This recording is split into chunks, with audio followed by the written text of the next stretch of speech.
Erev Tov lekulam, good evening. Welcome to our shiur on Sukkot. We're going to start off by thanking. Very much I thank Ellie and Rose Younger. And this shiur is sponsored in honor of Rosie's mother's yahrzeit, Golda Liba Bas Yaakov Tzvi. So we thank you for the sponsorship, and may the neshama have an aliyah from our words of Torah and from the opportunity of gathering here as a kehillah, as a community. This is the gathering that we could do during this period of time, and you have this chus. So may the neshama indeed of Golda Liba Bas Yaakov Tzvi benefit from what we're going to try to do over the next, 50 minutes, be'erech, give or take. It's an intense period of time between Yom Kippur and Sukkot. A lot happening, right? We're still dealing with the spiritual and the physical impact of Yom Kippur, and we enter into another magnificent holiday, magnificent Chag of Sukkot. So, number one, we're trying here to give a little bit of a flavor of what Sukkot is. Not that we don't know, but we all benefit from reminders. But also note that there is, in many ways, a connection between what we have achieved on Yom Kippur and with Sukkot.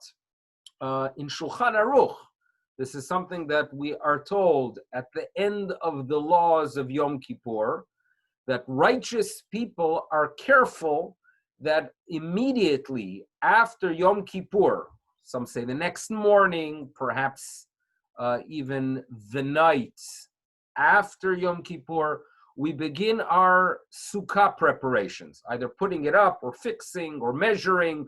We get involved in the mitzvos of this very special holiday as we depart from Yom Kippur.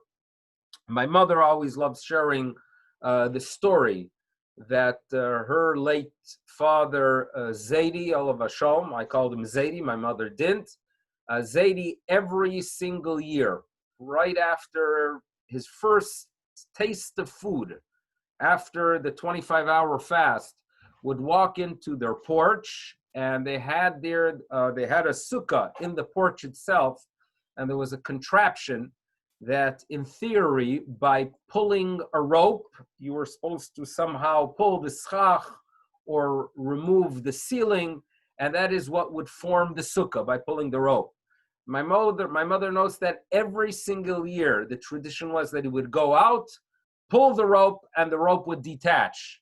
So every single year, he would rip the rope and go, aish, it ripped again, and then obviously have to wake up the next day and figure out how to fix it. That was part of the post-Yom Kippur, pre-Sukkot preparation. So obviously there is something that Yom Kippur does for us that really assists us regarding Sukkot. And that's what we're going to discuss. So our discussion tonight is going to have three parts. Part number one is going to be called perspective. Okay, perspective. Part number two is going to relate to appreciation. Appreciation. And the third word of the night that will give us the tools to appreciate the message of Sukkot is unity. Okay? Perspective, appreciation, and unity. That is what we're going to touch upon tonight as we learn a little bit about this magnificent Zman Simchasenu time of happiness. Perspective. When you study the laws of a sukkah, of the structure itself, for me, that's a very exciting section of halacha. It's very exciting. And over the years, I've had the opportunity, when we had the honor and privilege here to be able to study in person between Mincha and Ma'ariv, so many people could share with you that they do recall our discussions about the construction of the sukkah. Now, why is it unique and why is it an exciting area of halacha? Because although we are always told that a sukkah needs to have walls, the way we define a wall when it comes to a sukkah is quite different than the way you would define a wall when it comes to a project of construction. There are halachot that determine what is a wall, what's not a wall, right? We are familiar with the fact that if you have a gap in your schach or in your wall, and the gap is less than 3 tfachim. What is a tefach? There were a few people sent me articles over the past few days that archaeologists were able to determine what a tefach is. The term tefach comes from the thickness, the width of a handbreadth. Now, obviously, it could fluctuate based on the individual. So there's a halachic question, what exactly is the measurement of tefach that's referred to in the Talmud? So some halachic authorities say about 3.2 inches. Others say it's closer to 3.8 inches. And now, based on archaeology, from these articles that have been circulating, it seems to be that it is about 3.5 inches. So let's work with that, 3.5 inches. So when we talk about the laws of Sukkah, we are aware of the fact that if you have a gap that is less than 3 tfachim, about 10 inches, such a gap is considered enclosed. So therefore, for example, if I have a wall of the Sukkah, and the wall doesn't touch the floor, but it's less than 3 tfachim from the floor, it is considered as if the wall reaches the floor. If I place ropes, right, as a wall, and in between the ropes there is less than 3 tvachim, it's considered enclosed, right? My Zaidi used to love sharing the story of the Yid that was in Shtetl and sitting in his sukkah, and the sukkah had a gap, and the gap was less than 3 tvachim, and it was considered enclosed. And he was sitting there studying and enjoying a cup of tea while a cat made its way into the sukkah through the gap. And the Yid, the Jew, simply did not understand, how did the cat get in? It's enclosed, meaning halachically it is less than 3 tvachim. It is considered enclosed. So how did the cat get in?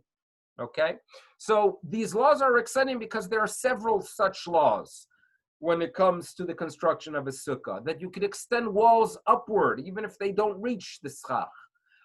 There is a concept called dofen akuma, that there are times that you could actually see sections of your schach as an extension of the wall.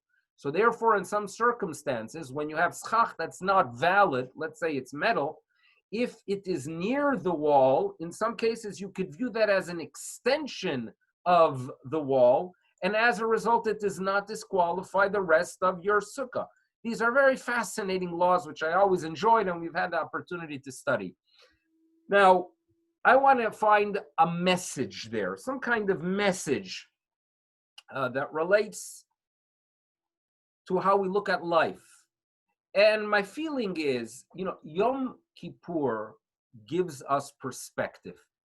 It is a day, it's a very intense day, right? We focus on prayer. We, number one, understand what's important. When you turn to the Almighty, right, and you turn to Him in prayer, Avinu Malkeinu, right? What are we asking for, right? What is really considered important? It is also a day that we have the opportunity to figure out who we are, right? What's our essence, right? What are we here to achieve? It's a powerful day that as we walk out of Yom Kippurim, it gives us perspective regarding realities. In other words, what's a wall? You ask anyone what a wall is, but during these few days, we think about the fact that what the world considers a wall is not what we consider a wall. What the world considers important is not what we consider important. It shifts our perspective. And when you shift the perspective, you see everything differently. So that's a little bit of a feeling I have of something that we perhaps could take during this period of time, post Yom Kippurim, entering into Sukkot. There was a movie, not that I'm promoting any movies, but there was a movie over some 25 years ago, an Italian movie that made a tumult. It was called A Beautiful Life. It was a comedy about the Holocaust, which to even put those two words together is a shreklach, is a terrible thing to do. And remember, there were articles about this movie because how can you go ahead and make a comedy about the Holocaust? However, what the story was about, and therefore it's not so much of a comedy, rather there was a child that unfortunately in Italy was taken to concentration camps due to the fact that the father was Jewish. And the father was attempting to protect the child from the horrors of the Holocaust by turning it into a game. And he would translate the German the Nazi giving all kind of guidelines to what the Jews can and cannot do. He would translate it in Italian to part of a game that the winner gets a tank. So it's more about a father trying to protect a child. And yes, it was comical. But the idea of perspective, you can look at something very, very differently when you are grounded where you should be. If we are spiritual beings, which we are, we recognize that there's a higher being, that we have a neshama, that we have a mission here. We look at all challenges of life very, very differently. And I'll give you a perfect example. You know, there is a place called Gehenom. Some rabbis love getting up and talking about it. I don't, right? It's not a place I focus on. It is a place that, according to tradition, sinners are sent through it. And in some faiths, they love talking about it, right? They love talking about Dante has his work from the 13th century about the purgatory. We, as Jews, I think, should not focus on it too much or more than necessary. Yes, right? We do believe in sachar v'onesh. Yes, there is a reward for good acts.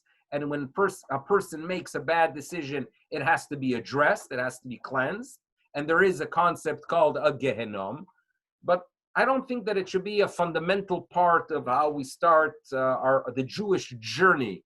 And I actually believe it could be very hurtful and harmful to the proper goal of what Judaism is about, or the way we want to create Jewish leaders and committed Jewish people for the next generation. The Talmud nevertheless addresses it at times. It's not the main focus of our tradition. And the rabbis note, and they tell us, yes, there are times that a person needs to go through this little process, his soul, after the passing, to address a few issues. However, and listen to this statement, the Talmud tells us, Gimel, there are three, and according to some traditions, four individuals which are ein ro'in pnei gehenom. They have a guarantee that even if they have made a few mistakes in their lifetime, they will not have the opportunity to tour Gehenom. They're not going to have a tour. Now, who are those individuals that einam ro'im pnei Gehenom? So the Talmud lists individuals that have challenges in life, serious challenges in life. And these challenges take a toll. And the Talmud is telling us that since they suffer in this world, worry not, your neshama is purified. You are in good shape. Okay, you want to hear the list? Number one, dikdukei aniut, poverty. And this is a poverty where when it comes to every single financial decision you have to make, you have to process, can I afford it? Can I not afford it? It takes a toll. It takes a toll.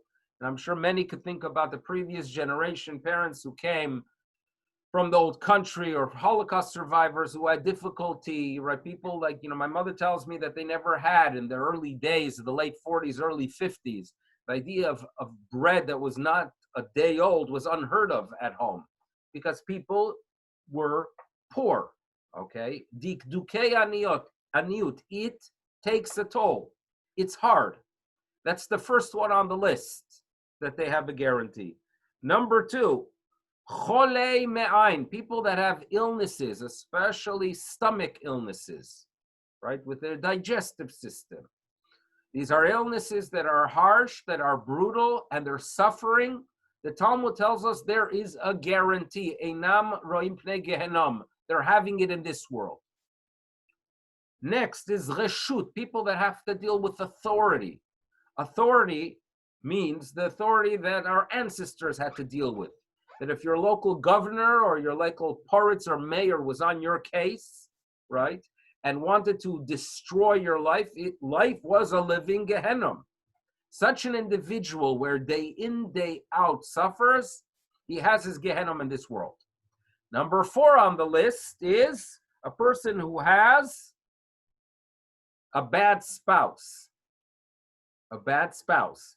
Okay, that's number 4 on the list. Now, one of the rabbis in the Talmud only has 3, and he says, I don't have a bad spouse on the list. It's not on my list. Perhaps his wife told him not to have it on the list. But the explanation he gives is because, listen here, if he has a spouse that's a pain, they should get divorced. And the Talmud says, well, not everyone can just walk away from a marriage. But these are statements that the Talmud makes. Now, what relevance does that have? The answer is perspective. Imagine a person-in-law, Aleinu. We don't want anyone to suffer. Really, we don't want people to suffer. But people do suffer in this world. I've seen it. You've seen it. People do have difficulty. Difficulty could really take a toll on you. But if you have the perspective of, you know what? Yes, there's suffering in this world, but it is a ticket that my neshama is going to be in good shape in Olam Haba.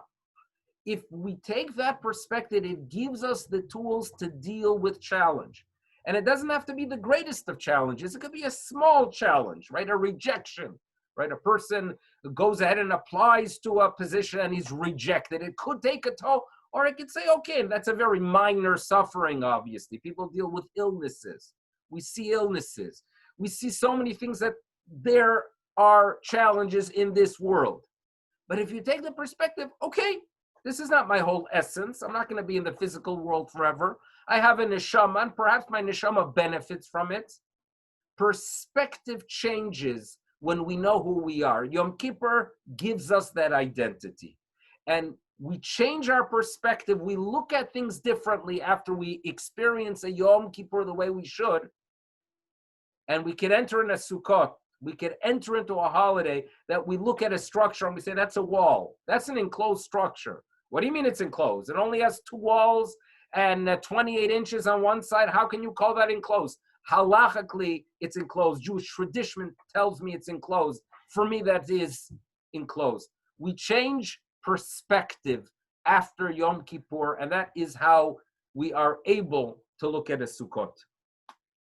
And that's my first message for tonight. A perspective, and this is something that I think is healthy during a time of challenge. There are challenges. I was on the phone today, someone down that I know for many years, and talking about someone else that's going through a difficult time. These are challenging times, right? Families are not getting together. You have to worry about so many things, and everything that we are accustomed to has been overturned. Challenge it is. Let's see it as something that it's the will of the Almighty. Let's be mikablam be'ahava. The Talmud actually notes that you want to know why this list is provided, that a person should accept it with love. Accept everything with love. Recognize it's not random and recognizes the fact that it does good for you. Change perspective. That is what we are told. Number 2, appreciation. So here we go. Tomorrow night, Be'ezrat Hashem, we walk into a sukkah. When we walk into a sukkah, we make kiddush, and there is a mitzvah to eat a little bit of bread, ideally the volume of an egg of bread, of challah. And as we eat it, we think that we are fulfilling here the mitzvah by eating in this structure. And we are commemorating the fact that our ancestors, as they departed Egypt, they were in Sukkot. Okay, now have that in mind. According to some halachic authorities, it's actually a requirement to be mindful of why we are celebrating this holiday and this structure as we are performing the mitzvah. Now the question is, what exactly were those Sukkot, right? Our ancestors were in Sukkot. What are these Sukkot?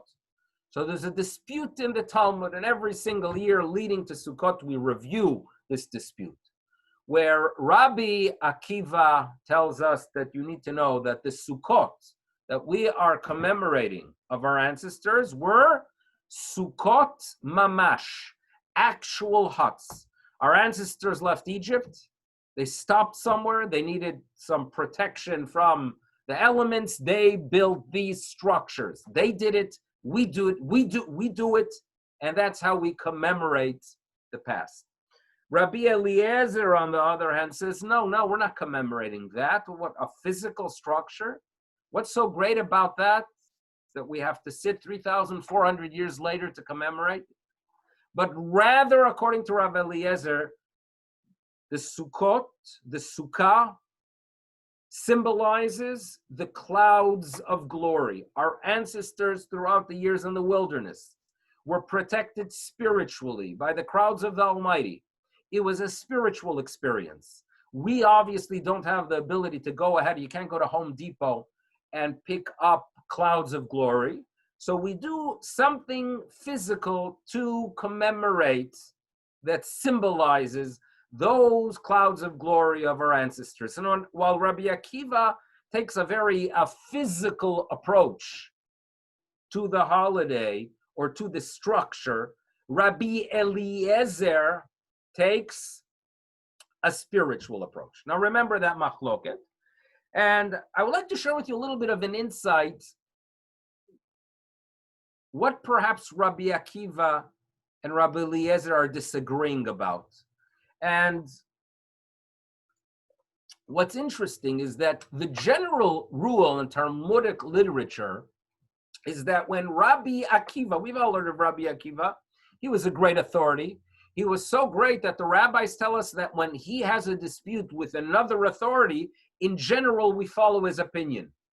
Here, on the other hand, most authorities throughout the ages, when they tell us that you have to be mindful of what you are celebrating as you enter into the sukkah, they actually present to us the opinion of Rabbi Eliezer, that you should be mindful of the clouds of glory. So it's interesting why we ignore the Rabbi Akiva approach, who sees it more physical. So I would like to share with you the following. Okay, now, there is a section in the Torah that's talking about Jews going to war. Right? We had to defend our land. We know from the Tanakh many stories about battles. Now, when we would go out to war, we were led by generals, but there were also Kohanim who would join, right? Join the troops as they would make their way out into the battlefield. And a statement was read out to them. And this is in the Torah.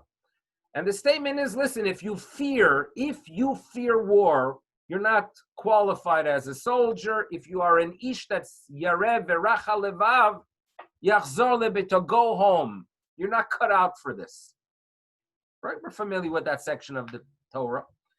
And the rabbis have a dispute. Who exactly is the Torah referring to when it talks about people who fear battle, who have yirah? So there's a dispute between Rabbi Yossi Haglili and Rabbi Akiva. Okay. Rabbi Yossi Haglili tells us that you should know the Torah, when it talks about fear, it actually means fear of averot. Hayareh me averot shebeyado.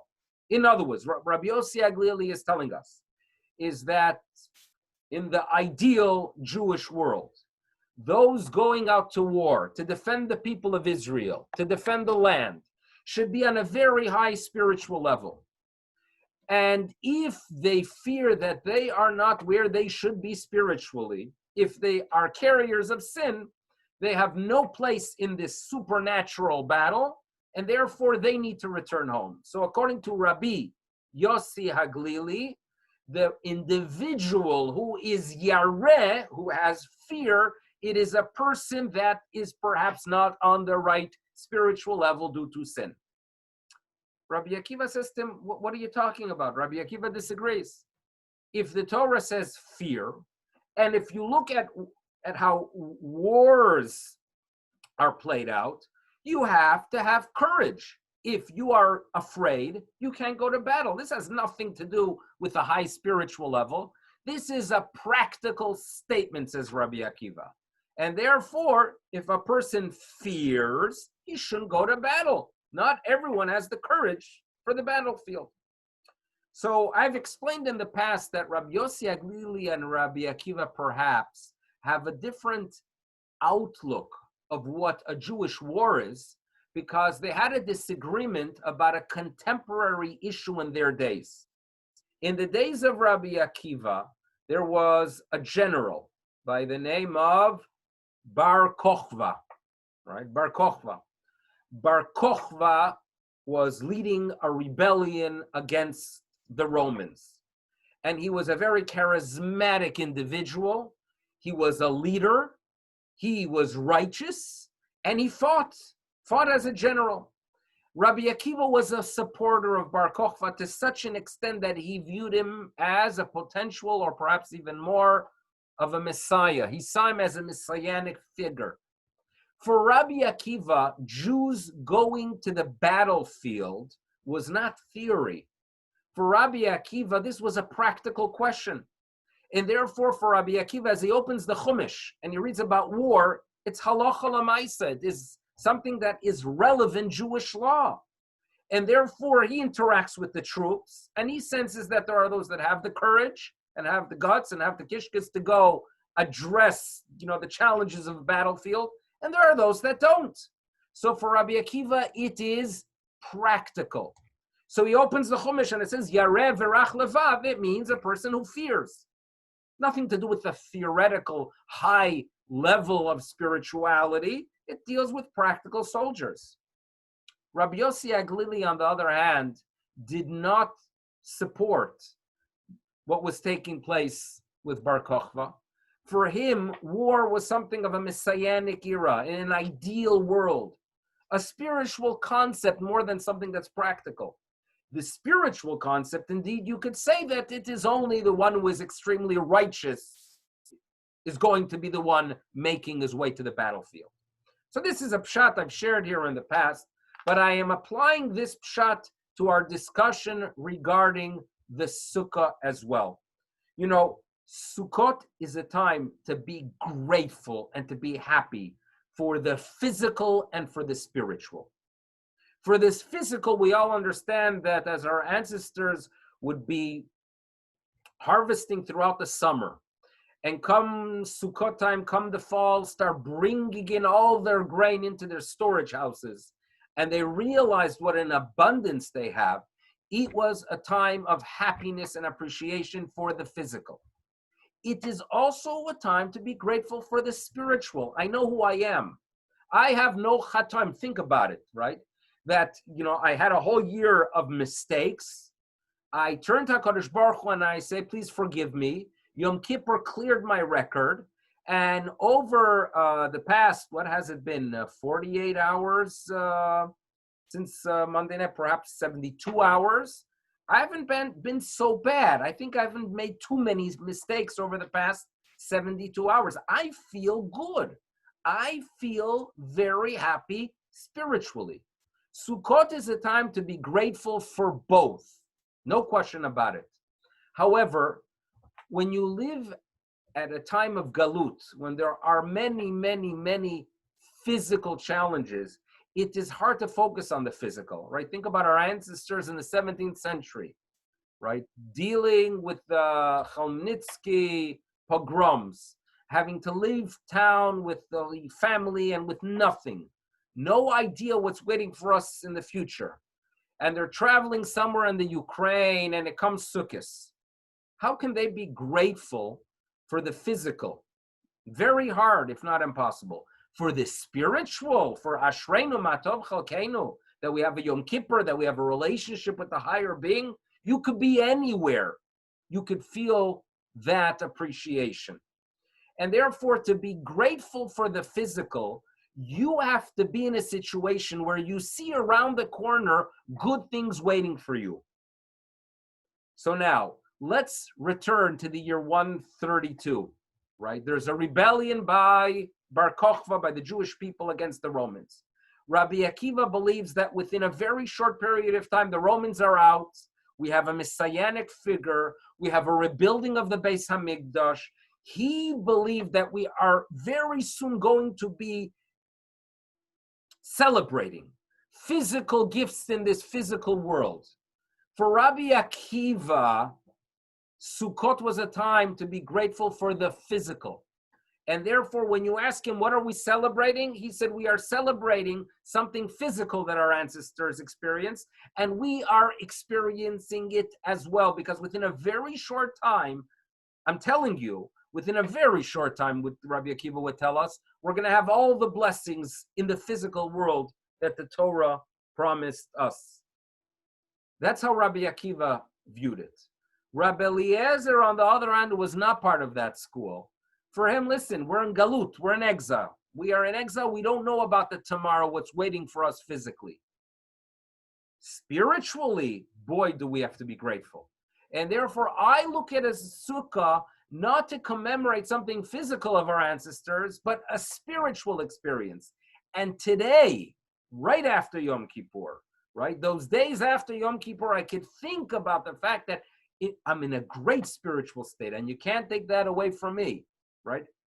Physical things can be taken away, but not the spiritual. So perhaps that's a different way of looking at this period of time. But I do deep down believe that the Almighty has been very kind to the people of Israel, right, since the Shoah, a Jewish state, Jewish success in building institutions. And yes, right now we're going through a challenging time, but I think we could take Rabbi Akiva with us. And, you know, when during these past few weeks, as we see the increase, and at the same time, we followed news of these peace agreements in the Middle East, right? And there's already discussion about perhaps an end to the Jewish-Muslim war. Now, we don't know what the Almighty is planning, but we could see it as a good thing. Now, someone would argue, wait a second, why are you getting so upbeat about a relationship with the UAE, with Bahrain? The only thing they're talking about is business, right? That's what all they're talking about, tourism and business. How does that help you spiritually? And my answer to such a claim would be, look at Rashi in Parshat Vezot HaBracha, where it talks about Zvulun. Zvulun was a tribe that was involved in commerce. As they were involved with commerce, they would welcome businessmen from other regions. And the Torah tells us, and this is Rashi's reading of the Chumash, that once they came to the land of Israel, non-Jewish businessmen, and they would interact with Zvulun, they would say to themselves, once I've already made my way to the land of Israel for business, let me go visit Jerusalem and be inspired by their God. They would come to Jerusalem and be inspired, and Sham yizbechu zivchei tzedek, and they will bring gifts to the Almighty because they will recognize the higher being. And the way I see it is, if we merit that a relationship that starts off with business perhaps can evolve to a relationship that recognizes our role, our God, what Yerushalayim is, what a Bet HaMikdash is perhaps one day. And we could be optimistic that these are good things. Right? These are good things. Around the corner, I really believe that around the corner, better days are ahead. This is going to come to an end at some point, right? This plague, this Magefa, this COVID-19, and better days are waiting for us. And we could take Rabbi Akiva's approach. We could take the approach that we are grateful for the physical, and we all have a lot to be grateful for, the physical, right? Baruch Hashem. Even during the past 6 months, we've had food, Baruch Hashem. Supermarkets are stocked, right? Challenges exist, but there's a lot to be grateful. In our Sukkot, I really, really feel that this is Sukkot where we have to have appreciation for the spiritual, and it's awesome, the spiritual gift of what we've had with the Yom Kippur, clean records. It's really a good feeling, a detox, but for the physical as well. That's my view of this period of time. We could tap into Rabbi Akiva. Okay, we could become Bnei Akiva or Bnei Rabbi Akiva at this period of time. And that's number 2. Number 3 on the list. What was the third one? Remember? Unity. Right? We talked a little bit about perspective. We talked about appreciation. And now is a little talk about unity. I've heard many drushes about Sukkot. I've read many articles about Sukkot. And throughout the years, there's been many of the insights related to the 4 species. I think every child comes home on the days leading to Sukkot with a photocopied picture or drawing of the four species and how they symbolize different Jews. We've heard the Vertlach, every kid memorizes it, every teacher downloads it from the same website. And this is something that you'll hear, that the four species somehow reflect four types of Jews. Now, I've heard throughout the years different insights, but I would like to present to you what I feel is the best insight so far, again, that is based on a little bit I've read and a little bit I've developed about how the four species represent different Jews, different outlooks. And yes, we come together because it's a time to unify. That's what I would like to share with you. There was a picture circulating today I received in a WhatsApp from one of my siblings that they noted in Israel that unfortunately they're only having 3 species out of the 4 because the Arava had to go into quarantine because he had no ta'am and no reach. In other words, the Arava, due to the fact that it has no taste and no aroma or no ability to smell, so it obviously was infected by COVID. That was the joke. And the joke is based on the tradition and the insight that is always shared, that you have among the 4 species one that has taste and aroma, which is the etrog, one that symbolizes taste, which is the lulav, because it has the taste of the dates, one that has an aroma without taste, which is the hadas, and then the arava. Fine. So these are the insights that are shared, but I would like to share with you how these species symbolize different types of Jews. And it works as follows. I went to a yeshiva in Chicago. I went to several yeshivot, but the one that had an impact on me was the Telz Yeshiva in Chicago, where they gave me the opportunity to just sit and learn by a stender, by a sit, observe very righteous people, and learn about the value of Jewish tradition, of Torah, of commitment. Now, at times, in the years after leaving the yeshiva, I would have at times the opportunity to return for a visit. And I do remember I would rent a car in O'Hare, make my way, take the 90 and come to Foster Avenue and eventually reach the yeshiva. And I remember always feeling as if I'm driving through the mundane, the area, the neighborhoods there in Chicago are not the prettiest. And I would come to this diamond, like find the diamond in the dumps, as if, when I would walk into the yeshiva. Now, this is there's no chiddush here. This is a very traditional approach to viewing institutions of Torah, that the world around the shul or the world outside of the yeshiva is a world that is insignificant. It is not where there's a focus on spirituality and on Torah and on God. And then you enter into the significant area. That's a good approach. As I'm not going to use the word matured, but as I got a little bit older, I started appreciating thinkers who see value and sanctity in everything.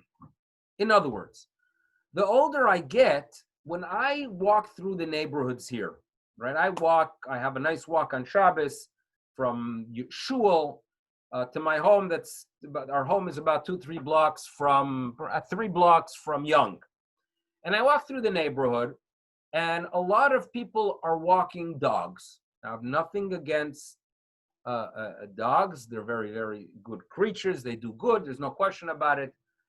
And once in a while, I'll see someone not taking care of a dog, but taking care of a child. Once in a while, I'll see it. And I say to myself, I really have a desire to walk over to the person who's spending their time and effort with a child. It doesn't make a difference if they are a member of my faith or not, and give them a yeshakoach. Because the person who is dealing with the dog, right, puts time and energy into it. You have to feed them. There's even strollers for them, right? You have to play with them. You have to clean up. You have to take them out for a walk. And then there are those that are doing with a child. And the difference is that the ones that are doing with the child are doing a mitzvah. A mitzvah. It's called Oskin B'Yeshuva Shel Olam. They're settling the world. I'm not taking away people. Dogs do good things. I'm not here to insult. And I don't want to get any emails from any klavim. But I do want to say that there is a value to a human, and when people put time and effort into raising a child, right, that is created in the image of God, they deserve a yishkoach. Now, that attitude is something you would have not heard from me at age 20.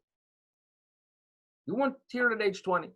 But as you develop a little bit of a different perspective, you see that there's HaKadosh Baruch Hu everywhere, and his will is relevant everywhere. I walk today, right? I was driving in the evening towards the east, and you see from behind me, due to the sun that's behind me, the reflection of the leaves. And you see this beauty that HaKadosh Baruch Hu created during the fall season. And this is a beauty that when you see it, you're supposed to cry out, as Yiranenu Atzeh Hayar, that the trees praise HaKadosh Baruch Hu. You have to feel, or I've developed this ability to see HaKadosh Baruch Hu everywhere. Now, not all Jews have that approach. In other words, there are those that would tell you the way you connect to the higher being is only through to the tradition.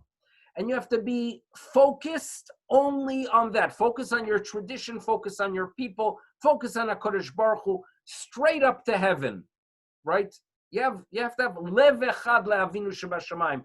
Like your whole core and your whole essence should be directed upwards, and don't look outwards. But then there are those that have the ability to say that it is not just the fruit of the tree that has the good flavor, even the bark and the leaves that lead to the fruit have significance.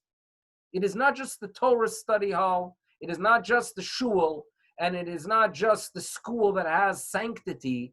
Even those things that are, yes, secondary and yes, necessary to produce that fruit have significance. Okay, you hear these two schools?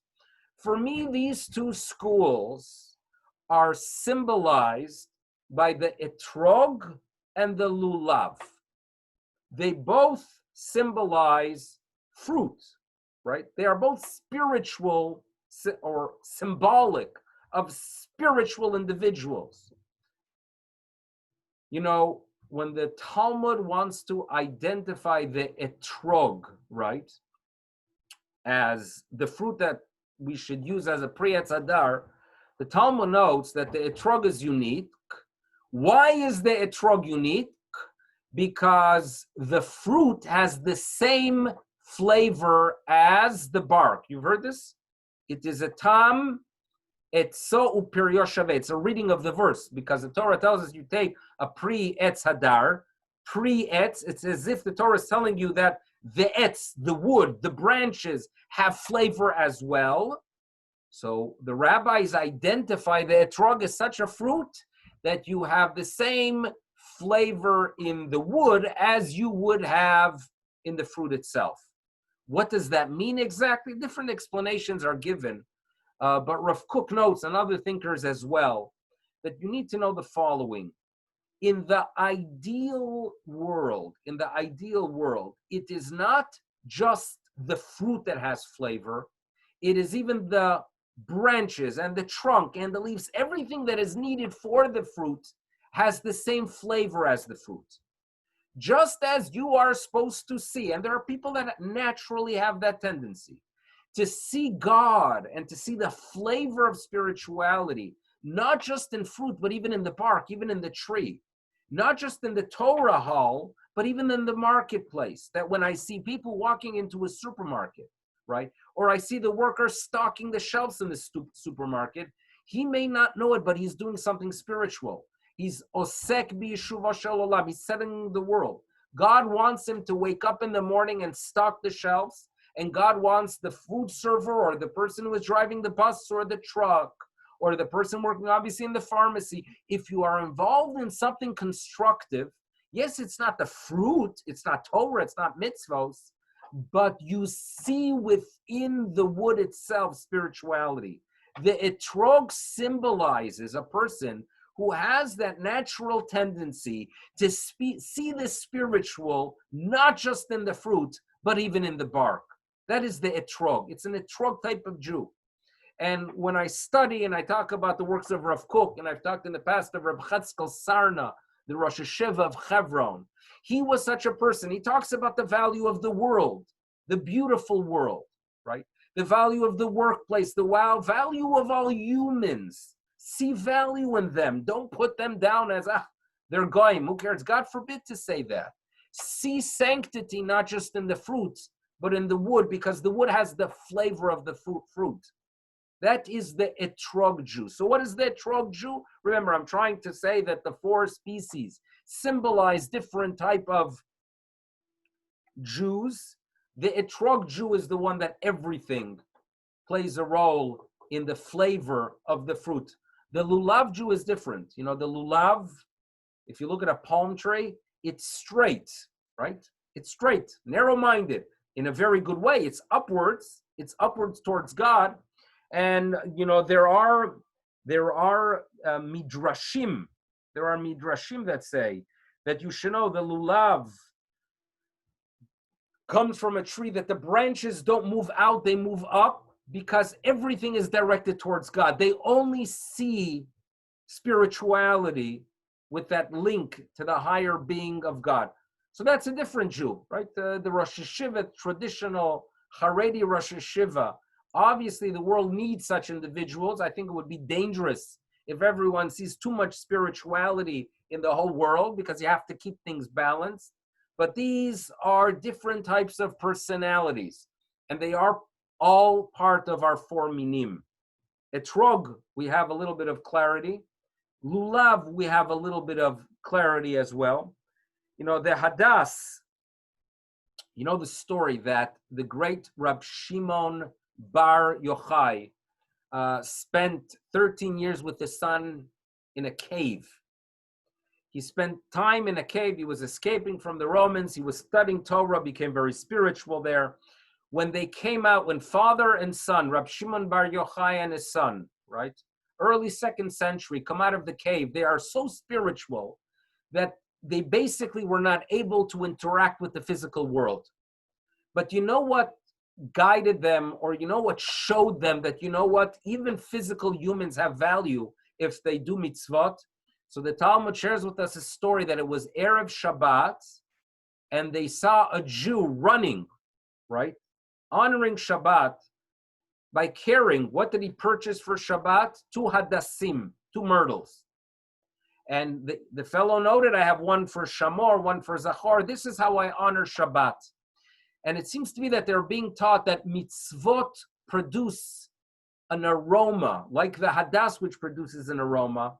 And if the Jew is involved with mitzvot, he too is serving the higher being. He may not have been the most intellectual Jew. He wasn't a lulav Jew. He for sure was not an etrog Jew. But he was involved in mitzvos, and it creates a pleasant aroma. And I think Jew number 3 is the one that is involved in community work, mitzvot, concern for others, right? There are people in this community that put time and effort, that the kashrut in Toronto is the way it should be, that the Eruv is kosher, right? We use the Eruv. There are people that put time and effort and energy into the Eruv. They produce a magnificent aroma, right? They are the hadassim.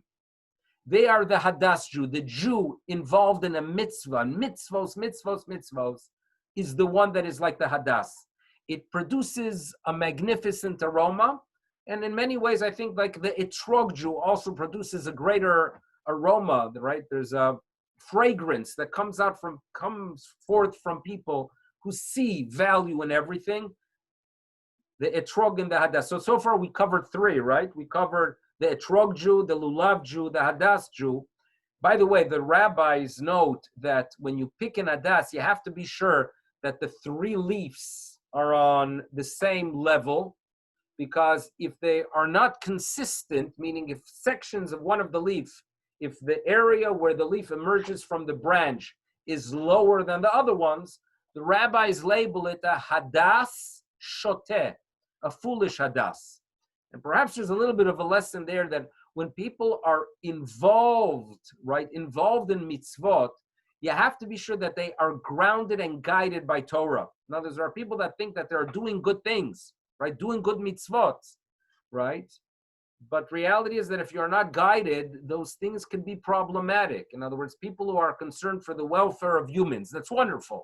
But if you go ahead and raise millions of dollars to support Palestinians in Gaza because you are concerned for humans and you want to do tikkun olam and mitzvot, but you are not guided at all, there could be a problem there. And your hadas behavior could become a little bit of a hadas shoteh. So be careful there, hadas Jew. Hadassim are magnificent. You are doing mitzvot. You are bringing a very pleasant aroma to the world. But just be aware of it. So that's, I think, what the hadas symbolizes. The Arava is a Jew that there's no great flavor and there's no great aroma given from him, but due to the fact that he is always connected to water. In other words, aravot, you purchase your aravot, I guarantee that they're going to look a little bit shvach by the end of Sukkot. Aravot need their water. And I see them as Jews that are good Jews because they perhaps are not cut out and the role is not to take these active leadership roles. But if they're connected to water, they come to shiurim, or they are involved in community in some way, or even if they're just present in areas where there is water, spirituality, meaning we can't survive without water, the physical water, we can't survive without the spiritual water. Those are the Jews that we have to remember that they are just as much part of our bundle, right? Every single Jew makes a contribution, and it's a chag to celebrate Jewish unity. You could be the Etrog Jew, the Lulav Jew, the Hadas Jew, or the Arava Jew. We come together during this period of time. And that's message number 4, a message of Jewish unity. And Jewish unity is achieved when all value the fact that there are different ways to look at things, right? When the Etrog Jew realizes I need the Lulav Jew, and the Lulav Jew says I need the Etrog Jew. That is how we achieve things. So this is a little bit of the way I'm looking at these 4 species. You are more than welcome to come up with your own insight as to what they do symbolize. And I guarantee I'll find some kind of midrash that supports it one way or another. But the message obviously is let's celebrate as a nation. It's a time to appreciate those who do for us as a community. And obviously this shir tonight, which was a little bit of limud Torah, but a lot of a community coming together. We are grateful. So thank you again, Rosie, for sponsoring the Neshama Shadav and Aliyah. And thank you all. It's an opportunity to wish everyone a Chag Sameach, even when we have a little bit of a challenge of Simcha. But it should be a time of happiness, appreciation, unity, and perspective. And hopefully we could take something from our discussion tonight to enhance this very, very special time. Thank you again. So first of all, I'm going to cancel Spotlight, and I'm going to unmute all. And we're going to wish everyone